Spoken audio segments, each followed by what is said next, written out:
Almost 9 years ago, for some reason, I decided to write a law school commencement address. Nobody had asked me to give one.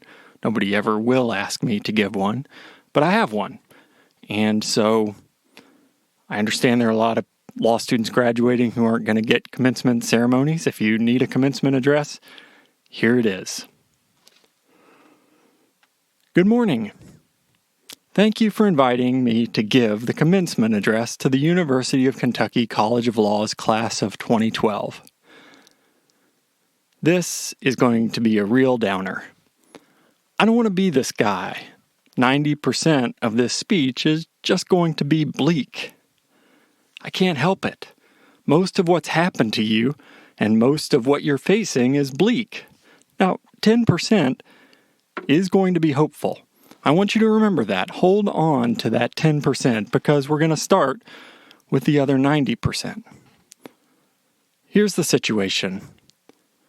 Many of you do not have a job. Many of you have massive debt, hundreds of thousands of dollars of debt. Many of you, most of you, have no marketable skills to speak of. Even those of you with jobs have been hired mostly for your potential. It's no secret that the prospects for graduating attorneys have never been worse. I have good news and bad news about this. The good news is, as an attorney, you can employ yourself. The bad news is, nothing in your education has prepared you to employ yourself. If you're like me, you went to law school because you graduated from college and didn't really know what you wanted to do with your life. Yeah, I'm one of those. Law school seemed like a good idea because it would teach you to think like a lawyer. I didn't know what this meant before law school, but I was tired of thinking like a Capitol Hill intern slinging tacos at night.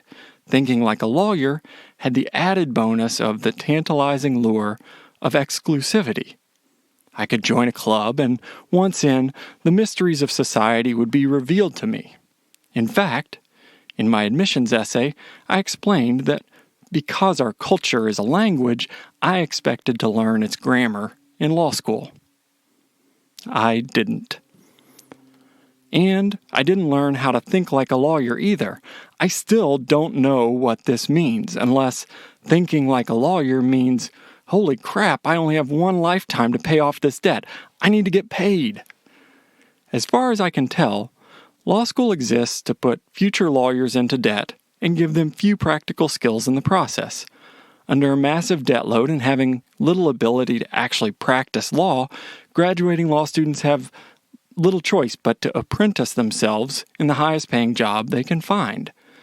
The other function of law school is to make you feel okay about this situation, to make it seem natural, orderly, logical. It's not. Learning to think like a lawyer too often means coming to understand that what you do in this world doesn't matter. Law school is a process of divorcing you and your values from what you do professionally. Early on in law school, you learn that you are not your client, that you are not what you do. Law school teaches you, from its very first days, to think of yourself as merely a participant in an adversarial system. This is not a valueless position. Participating in an adversarial system is framed as a higher good than actual good. You've been told that representing poor people is good because everyone needs representation. The reason poor people need representation, you're told, is because our system cannot work if both sides aren't represented. You are not told that poor people need representation because poor people are vulnerable, because they're more likely to be preyed upon, because they have blood and sinew, mothers and sons. Maybe things have changed, but during my 3 years of law school, I was never once asked to consider the law's role in keeping people poor. We are rarely asked to look behind the law. Rather, we are taught to get the black letter law and get out. Don't ask why the law is what it is, just learn what it is and move on. For those of you who think that being a good lawyer, that thinking like a lawyer simply requires you to spot the issue, know the rule, apply the rule, and come to a conclusion, I am truly sorry for you. For those of you who went to law school hoping to learn how to meld your values with the practical skills lawyers need to help their clients, I am truly sorry. For those of you who came to law school to make a difference or fight the good fight, being told that you are merely a participant in an adversarial system is a violent challenge to your worldview. If you are miserable in law school, I want you to consider the possibility that this confrontation with an amoral vision of the lawyer's role in society is partly to blame for that misery. Being told that it doesn't really matter what side you're on is enough to jade just about anyone. You are not the same person as the person you were 3 years ago. Ask yourself if you are more jaded now than you were before. Ask yourself if you feel less excited about the work you want to do in this world than you did before. Ask yourself if you think your estimation of the difference you can make in this world has diminished in the last 3 years. If you feel jaded, if you feel a lack of enthusiasm for the work you are about to do, I want you to consider the possibility that law school is partly to blame. Your challenge is now to learn how to be yourself.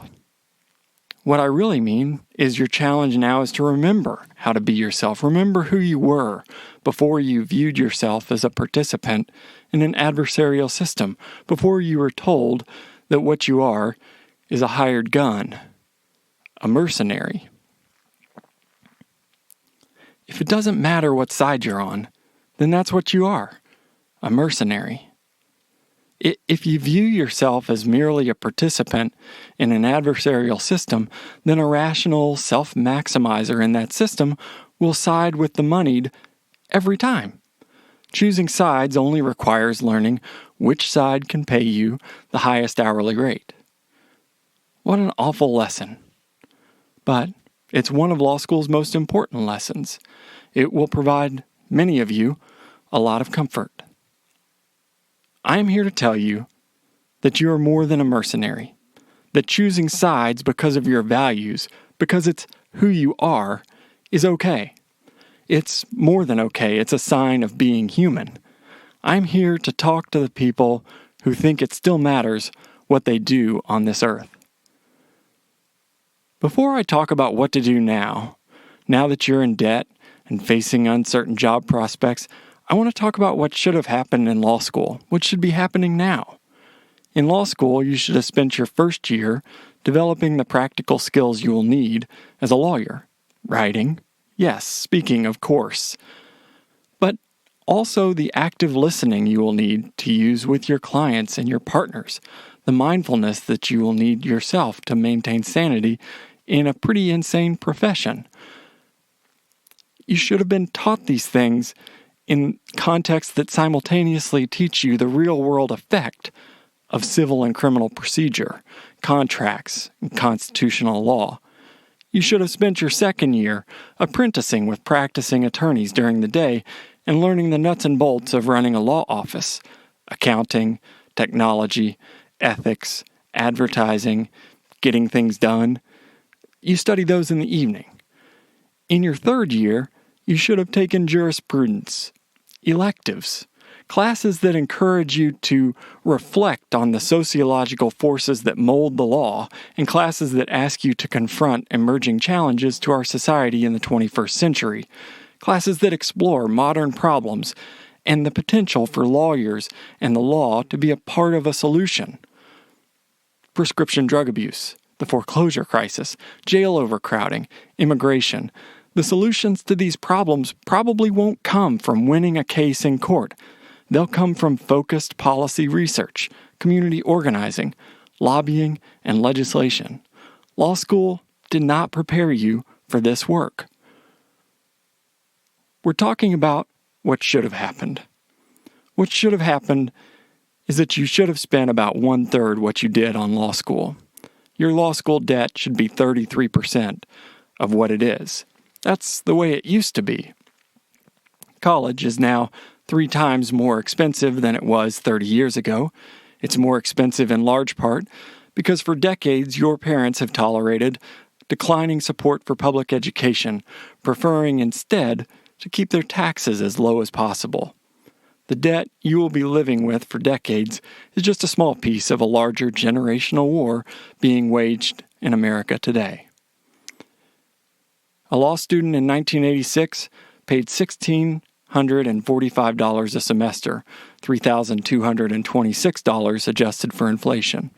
Today, in 2012, that student pays $16,021 a semester, a 400% increase in the cost of law school. Your debt has real implications for the kind of job you can take after law school, of course. You know this. And your first job has real implications for the kind of expertise and experience you develop as a lawyer. In other words, your debt will dictate who you are and what work you do. Unless you commit today to live as frugally as possible for as long as it takes to have the financial freedom to pursue the work to which you feel called. Your job is to get out of debt as quickly as possible. Get out of your job as much learning and experience as possible, but get out. You are not a mercenary. You choose sides because you care who wins, because it matters who wins, because if your client doesn't win, justice isn't done. You are not some cog in a justice dispensing machine. You are a human being. You have values. You know right and wrong. You have a compassion for the dispossessed, the disenfranchised, the marginalized that compels you to act. Some of you have a God whose claims on your life are undeniable. Law school taught you to forget yourself and ignore others. It encouraged you to divorce yourself from what you do. This is why, in part, so many lawyers are unhappy. I believe we are on earth to do good work, to alleviate suffering and seek justice for the oppressed. I believe what we do matters. The bad news is you are in debt and facing the worst economy in human memory. The good news is that if you can remember yourself and live frugally, there is no limit to the amount of good work you can do with your law degree. Law school, if you couldn't tell, was a miserable experience for me. But being a lawyer is more rewarding than I could have ever imagined. And fun.